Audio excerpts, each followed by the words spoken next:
Hello प्यारे बच्चों, कैसे हैं सब। आशा है कि सब बढ़िया होंगे। आज हम शुरू करने जा रहे हैं बोर्ड 2024 के लिए क्लास 12th फिजिक्स, जिसमें आज हम पढ़ने वाले हैं क्लास 12th फिजिक्स का चैप्टर नंबर फर्स्ट। जैसा कि आपको स्क्रीन पर नजर आ रहा है, चैप्टर नंबर फर्स्ट जिसका नाम है विद्युत आवेश तथा क्षेत्र।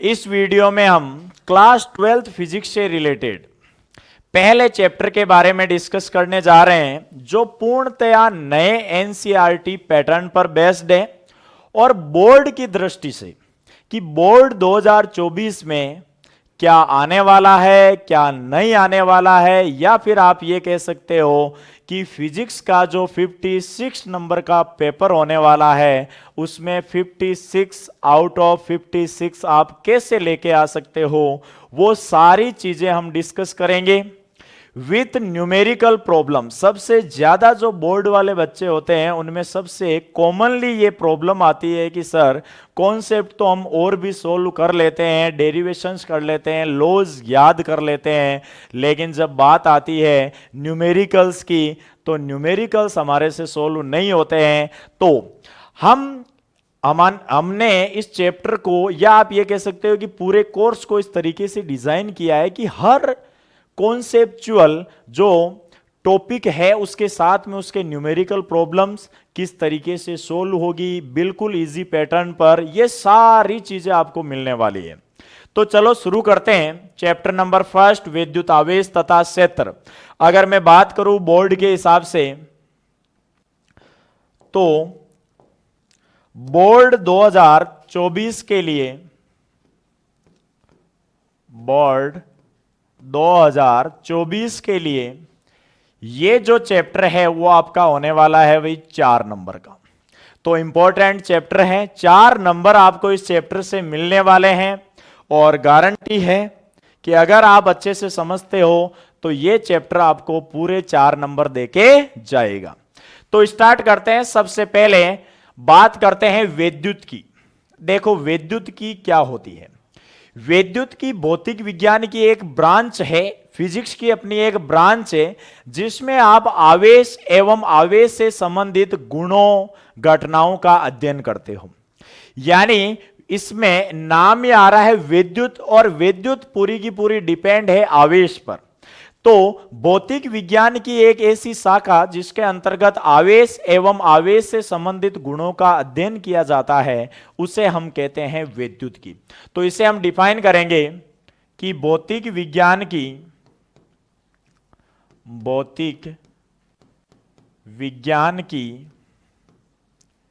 वह शाखा जिसके अंतर्गत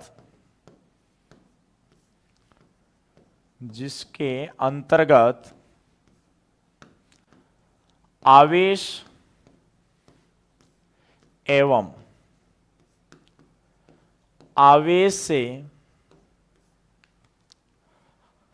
आवेश से संबंधित गुणों का अध्ययन किया जाता है। गुणों का अध्ययन किया जाता है, क्या कहलाती है? विद्युत की कहलाती है। यानी फिजिक्स को बहुत सारी ब्रांचों में बांटा गया है, उसमें से एक ब्रांच है वो है विद्युत की। तो विद्युत की के अंतर्गत आप पढ़ोगे एक तो आवेश और आवेश से संबंधित गुण। विद्युत की को हम 2 पार्ट में डिवाइड करते हैं, एक आता है स्थिर विद्युत की और दूसरा आता है धारा विद्युत की। देखो स्थिर विद्युत की क्या होती है, इलेक्ट्रोस्टैटिक्स। अगर आप ध्यान से देखोगे तो आपकी फिजिक्स क्लास 12th की फिजिक्स के फर्स्ट वाले जो 2 चैप्टर है वो बिलोंग करते हैं स्थिर विद्युत की से। तो देखो इसमें नाम ही आ रहा है स्थिर, यानी विद्युत की वे शाखा जिसके अंतर्गत स्थिर आवेश एवं उससे संबंधित गुणों का अध्ययन किया जाता है। स्थिर आवेश एवं उससे संबंधित गुणों का अध्ययन फिजिक्स की जिस ब्रांच में करते हो या वैद्युतिकी की जिस ब्रांच में करते हो उसे क्या बोलोगे? स्थिर वैद्युतिकी। तो क्लास 12th की फिजिक्स का पहला और दूसरा चैप्टर है वो आता है स्थिर वैद्युतिकी, जिसके अंतर्गत हम आवेश को कैसा मानेंगे? स्थिर मानेंगे। दूसरी आती है धारा वैद्युतिकी। तो देखो आपको पता है, नॉर्मली आप जानते हो कि धारा कब बहती है? जब आवेश प्रवाहित होने लगता है, और प्रवाहित का मतलब आवेश कैसा हो गया है? गतिमान। तो वैद्युतिकी की ऐसी ब्रांच जिसमें आप गतिमान आवेश एवं उससे संबंधित गुणों का अध्ययन करते हो, उससे संबंधित गुणों का अध्ययन आप वैद्युतिकी की जिस ब्रांच में करते हो उसे क्या बोलोगे भाई? धारा वैद्युतिकी। इलेक्ट्रिक करंट जो चैप्टर है वो इसी पर बेस्ड है। तो ये आपके दो ब्रांच है। तो फर्स्टली हम बात करेंगे स्थिर वैद्युतिकी इसके अंदर, और स्थिर वैद्युतिकी में सबसे पहले हम बात करते हैं आवेश की। देखो विद्युत आवेश क्या होता है? विद्युत आवेश पहला टॉपिक है अपना। विद्युत आवेश एक ऐसी बला का नाम है जो ऐसे मान लो कि 65% फिजिक्स को बना के बैठा है। अगर आवेश नहीं होता तो मान लो 65% फिजिक्स ही नहीं होती। पूरी की पूरी इलेक्ट्रोस्टैटिक्स, करंट, इलेक्ट्रिसिटी, मैग्नेटिज्म के सारे कॉन्सेप्ट, और यहां तक कि कहीं ना कहीं तो मॉडर्न फिजिक्स में भी ये यूज हो जाता है। तो विद्युत आवेश, इलेक्ट्रिक चार्ज क्या होता है? आपने बचपन में एक प्रैक्टिकल किया होगा कि जैसे स्केल होती है, जब आप क्लास में खाली बैठे रहते हो, कोई टीचर क्लास में अवेलेबल नहीं होता है, तो आप क्या करते हो? स्केल या पेन लिया, उसको बालों में रगड़ते हो, फिर छोटे छोटे कागज के टुकड़े करते हो, उसके पास जैसे ही उस पेन को या स्केल को लेकर जाते हो तो आपको वहां पर एक रहस्यमय घटना देखने को मिलती है कि जैसे आप उस पेन को उस कागज के टुकड़े के पास लेके जाओगे तो कागज का टुकड़ा उस पेन से या स्केल से चिपकने का प्रयास करता है। यह फिनोमिना आपने अपनी एवरीडे लाइफ में सबने ऑब्जर्व किया होगा, देखा होगा और किया भी होगा। तो स्केल या पेन के पास एक ऐसी कौन सी प्रॉपर्टी आ जाती है जिसकी वजह से वो कागज, जिसको हम बहुत हल्की वस्तु के रूप में लेते हैं, वो उससे आकर्षित हो जाता है। इसी प्रॉपर्टी के बारे में हम इस चैप्टर में डिस्कस करने वाले हैं इनिशियली। तो उसी प्रॉपर्टी का नाम है विद्युत आवेश। इसी तरीके से आपने देखा होगा कि जब किसी करंट कैरिंग वायर, जिसके अंदर से धारा प्रवाहित होती है, उसमें धारा प्रवाहित हो रही होती है, तो उसके चारों तरफ एक क्षेत्र उत्पन्न होता है जिसमें अगर आप किसी मैग्नेटिक नीडल, चुंबकीय सुई को लेकर जाते हो तो उसमें विक्षेप आता है, जिसमें हम ये कहते हैं कि चालक तार के अंदर से धारा प्रवाहित होने पर उसके चारों तरफ एक ऐसा क्षेत्र उत्पन्न हुआ है जिसके कारण चुंबकीय सुई में विक्षेप आया है। और आप जानते हो कि चुंबकीय सुई में विक्षेप तभी आता है जब चुंबकीय क्षेत्र उत्पन्न होता है। तो ऐसी बहुत सारी घटनाएं आपने आवेश की वजह से देखी है। तो विद्युत आवेश को हम डिफाइन करते हैं कि किसी पदार्थ का वे गुण जिसके कारण वे विद्युत तथा चुंबकीय क्षेत्र उत्पन्न करता है। विद्युत तथा चुंबकीय क्षेत्र या प्रभाव उत्पन्न करता है अथवा इसका अनुभव करता है, क्या कहलाता है? आवेश कहलाता है। यानी आवेश की वजह से ही आपको कहीं ना कहीं विद्युत प्रभाव देखने को मिलेगा और कहीं ना कहीं चुंबकीय प्रभाव देखने को मिलेगा। विद्युत प्रभाव तो आप देखते ही हो। जैसे फॉर एग्जांपल और मैं आपको बताता हूं, जैसे आपने देखा होगा सर्दियों में, जैसे कोई मेरा जैसा आलसी हो, 2-3 दिन तक स्वेटर खोल लाई नहीं उसने, और 3 दिन बाद में वो स्वेटर खोलता है, तो उसको आपको पता है तो चट चट चट की ऐसी ध्वनि सुनाई देती है। या आप ये कह सकते हो कि आपके जो बाल होते हैं हाथों के आसपास, जैसे आप स्वेटर को खोलते हो ना तो ये बाल खड़े हो जाते हैं। वहां पर भी ऐसा कौन सा प्रभाव उत्पन्न होता है? तो वहां पर भी आवेश के कारण कौन सा प्रभाव? विद्युत प्रभाव आपको देखने को मिलता है। कई बार आप खिड़की या चेयर पर बैठे रहते हो तो आपको ऐसे झटका सा महसूस होता है। ये सारे फिनोमिना कहीं ना कहीं एक किसी भी मटेरियल, एक पदार्थ की एक गुण के बारे में बताना चाह रहे हैं, जिसको क्या बोलते हैं? आवेश।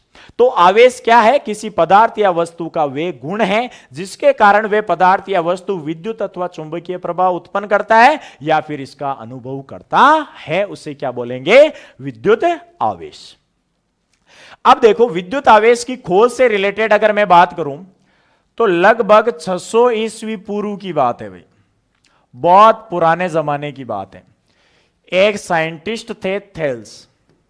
साइंटिस्ट तो क्या थे, लेकिन खोज सफल हो गई तो साइंटिस्ट का नाम दे दिया गया, बाकी एक्चुअल में तो ये कोई साइंटिस्ट नहीं थे। तो थेल्स नाम के एक वैज्ञानिक थे। अब इन्होंने खोज की है तो रेस्पेक्ट तो देनी पड़ेगी, तो वैज्ञानिक तो कहेंगे। 600 ईस्वी पूर्व थेल्स नामक एक वैज्ञानिक थे। इन्होंने एक पदार्थ पर ऑब्जर्वेशन किया, उस पदार्थ का नाम है एम्बर। आपको यह पदार्थ ध्यान रखना है भाई, एम्बर। इन्होंने क्या किया, एम्बर पदार्थ को ऊनी कपड़ों से रगड़ा और उसको फिर किसी हल्की वस्तु जैसे घास के तिनके, या आप ये कह सकते हो जैसे रुई हो गई या कागज के टुकड़े, इनके पास ले जाके इन्होंने देखा तो इन्होंने वही रहस्यमयी घटना देखी जो कि आप स्केल और पेन के साथ करते हो। तो देखी कि एम्बर जो पदार्थ है वो क्या करने लगा है, हल्के तिनके जो भी है उनको अपनी ओर आकर्षित करने लगा है। अब वही थेल्स का दिमाग सटका, अरे साला ये कहां से हो गया। चुंबक का तो सबने देखा था कि भाई चुंबक तो लोहे वाली चीजों को अपनी ओर खींचती है, ये तो हमें पता है, लेकिन साला एम्बर के पास ऐसा क्या आ गया कि जैसे ही मैंने इसको रगड़ा उन्हीं कपड़े के पास, तो इसने तो क्या किया, अपनी शक्ति प्रदर्शन शुरू कर दिया और छोटी छोटी वस्तुओं को अपनी ओर आकर्षित करने लग गया। लेकिन बात है 600 ईस्वी पूर्व की, तो आप जितने बुद्धिमान व्यक्ति उस समय नहीं थे, इसलिए वो ज्यादा सोच नहीं पाए और इसको चमत्कार मानकर यहीं छोड़ दिया गया। अब देखो इसके बाद, तो यहां से मैं एक क्वेश्चन, दो क्वेश्चन आप जनरली आपको याद होने चाहिए कि आवेश की जो खोज है वो किसने की थी भाई, थेल्स ने की थी 600 ईस्वी पूर्व। लेकिन ध्यान रहे आवेश नाम इन्होंने नहीं दिया था, आवेश नाम गिलबर्ट ने दिया था। सिर्फ खोज का श्रेय जो है वो किसको जाता है भाई, थेल्स भाई साहब को जाता है। फिर ये जो आवेश नाम है ये किसने दिया था, गिलबर्ट ने दिया था। फिर एक क्वेश्चन यहां पर आपको जो ध्यान रखना है वो ये रखना है भाई कि जो एम्बर नामक पदार्थ है इससे विद्युत का उद्भव माना जाता है, कि सबसे पहले विद्युत जो आवेश से बनी है और आवेश का उद्भव यानी पहला प्रैक्टिकल कौन से पदार्थ पर किया थेल्स ने, तो वो एम्बर। प्रैक्टिकल तो और भी हुए होंगे, लेकिन ऑब्जर्वेशन जो माइंड में या आज हम पढ़ते हैं वो कौन सा है, एम्बर है। तो एम्बर नामक पदार्थ के आधार पर विद्युत का उद्भव माना जाता है। एम्बर है, यूनानी भाषा में इसका अर्थ होता है, एम्बर को बोला जाता है इलेक्ट्रॉन। क्या बोला जाता है यूनानी भाषा में, इलेक्ट्रॉन। और इलेक्ट्रॉन से बना है इलेक्ट्रिसिटी, इलेक्ट्रिसिटी, इलेक्ट्रिसिटी। और इलेक्ट्रिसिटी को ही हम अपनी प्यारी सी लैंग्वेज हिंदी में क्या बोलते हैं भाई, विद्युत। इस प्रकार से विद्युत का नामकरण हुआ है भाई, एम्बर पदार्थ से ही विद्युत का उद्भव माना जाता है। अब देखो अलग अलग साइंटिस्ट आए, अलग अलग साइंटिस्टों ने अपना अपना मत प्रदर्शित किया। 1600 ईस्वी के आसपास गिलबर्ट नाम के साइंटिस्ट आए, उन्होंने इसी प्रैक्टिकल को दोहराया। एम्बर के अलावा उन्होंने अलग अलग वस्तुओं के साथ इस प्रैक्टिकल को किया और उन्होंने यह पाया कि हां, जिस तरीके से एम्बर के पास ये गुण होता है उसी तरीके से प्रकृति में उपलब्ध प्रत्येक वस्तु के पास ये गुण होता है कि अगर उसको किसी दूसरे वस्तु के साथ रगड़ा जाए तो उसके पास ये गुण आ जाता है कि वो हल्की छोटी वस्तुओं को अपनी ओर आकर्षित करने लगे। ध्यान रहे प्राचीन काल में आवेश के उत्पन्न करने की एक ही विधि थी, वो थी घर्षण। और घर्षण के कारण जो आवेश उत्पन्न होता है उसको क्या बोलते हैं, घर्षण विद्युत। यानी आपसे पूछा जाए कि प्राचीन काल में, आजकल तो आपको पता है आवेशित उत्पन्न आवेशन करने की विधियां 3 प्रकार की होती है, घर्षण के साथ चालन और प्रेरण भी आ गई है मॉडर्न जमाने में। लेकिन पहले के टाइम में घर्षण विद्युत यानी रगड़ के ही आवेश उत्पन्न किया जाता था। जैसे आप सर्दियों में हथेलियां रगड़ते हो, हथेलियां रगड़ते हो तो थोड़ी देर बाद में आपकी सर्दी गायब हो जाती है। किस वजह से, कि वहां पर क्या उत्पन्न हो जाता है, आवेश उत्पन्न हो जाता है। तो इस प्रकार से आवेश वो उत्पन्न हुआ और आवेश की खोज हुई। अब बात करते हैं कि आवेश विद्युत क्षेत्र एवं चुंबकीय क्षेत्र एवं विद्युत चुंबकीय विकिरण उत्पन्न करता है। बहुत ही इंपॉर्टेंट पॉइंट है भाई। देखो आवेश अपनी प्रकृति में 3 प्रकार से मौजूद होता है भाई। पहली चीज, जब आवेश विरामावस्था में हो, जब आवेश विराम अवस्था या आप कह सकते हो स्थिर अवस्था में, जब आवेश स्थिर हो। देखो अगर किसी भी पदार्थ या वस्तु निकाय में आवेश स्थिर अवस्था में होता है, स्थिर अवस्था का मतलब यह हो गया कि जैसे ये आवेश है, इसका वेग क्या होगा भाई, जीरो। वेग जीरो है तो ये आपको देगा विद्युत क्षेत्र।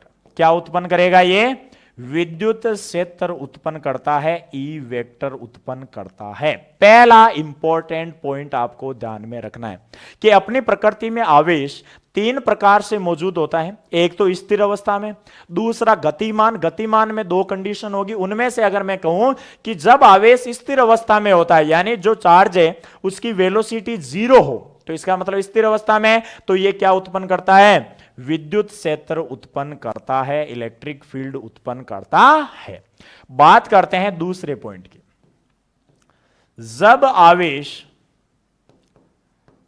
आवेश नियत वेग से गतिमान हो, नियत वेग से गतिमान हो, यानी गति कर रहा है लेकिन जो वेग है वो कैसा है भाई, नियत है। जैसे आपके पास ये एक चार्ज है, ये इधर गति कर रहा है लेकिन इसका जो v वेक्टर है वो क्या है, नियत है।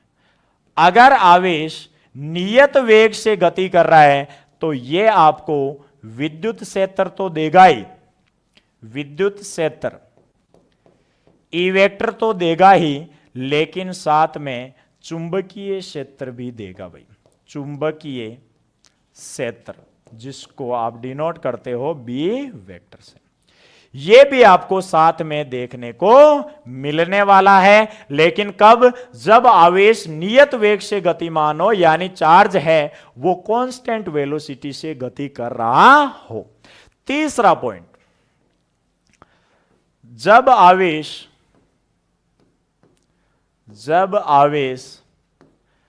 त्वरित गति कर रहा हो, कौन सी गति कर रहा हो भाई, त्वरित गति। और त्वरित गति का मतलब क्या होता है रे, कि वेग कांस्टेंट नहीं होना चाहिए, वेग परिवर्तित होता रहना चाहिए, इसी को बोलते हैं त्वरित गति। यानी मैं कहूंगा कि v is not equal to नियत, नियत नहीं है। इस प्रकार की जो गति होती है उसको क्या बोलते हैं, त्वरित गति। यानी वेग है वो निरंतर परिवर्तित हो रहा हो। कई बार इसके लिए दोलनीय आवेश भी वर्ड यूज होता है, कई बार कंपन करता हुआ आवेश भी यूज होता है। तो इस स्थिति में आवेश आपको देने वाला है भाई विद्युत क्षेत्र, ई वेक्टर तो देगा ही, साथ में चुंबकीय क्षेत्र बी वेक्टर भी देगा, लेकिन साथ में विकिरण, या आप ये कह सकते हो ऊर्जा उत्सर्जित करता है। क्या करता है, ऊर्जा उत्सर्जित करता है। और यह ऊर्जा किस रूप में उत्सर्जित करता है भाई, EMW के रूप में, EMW के रूप में। और EMW क्या होता है, सारे जानते होंगे रे, विद्युत चुंबकीय तरंगे उत्सर्जित करता है, इलेक्ट्रोमैग्नेटिक वेव्स, विद्युत चुंबकीय तरंगे उत्सर्जित करता है। तो ये तीन कंडीशन होती है कि आवेश विद्युत क्षेत्र, चुंबकीय क्षेत्र और विद्युत चुंबकीय विकिरणें या विद्युत चुंबकीय तरंगे उत्पन्न करता है। कब कब करेगा, जब आवेश स्थिर हो तो विद्युत क्षेत्र, जब आवेश गतिमान हो लेकिन कैसे वेग से, नियत वेग से, तो विद्युत क्षेत्र और चुंबकीय क्षेत्र। और जब आवेश गतिमान हो लेकिन त्वरित गति, त्वरित गति का मतलब वेग नियत नहीं हो, तो विद्युत क्षेत्र चुंबकीय क्षेत्र के साथ ऊर्जा उत्सर्जित करता है। और वो ऊर्जा किस रूप में उत्सर्जित करता है, विद्युत चुंबकीय तरंगों के रूप में उत्सर्जित करता है।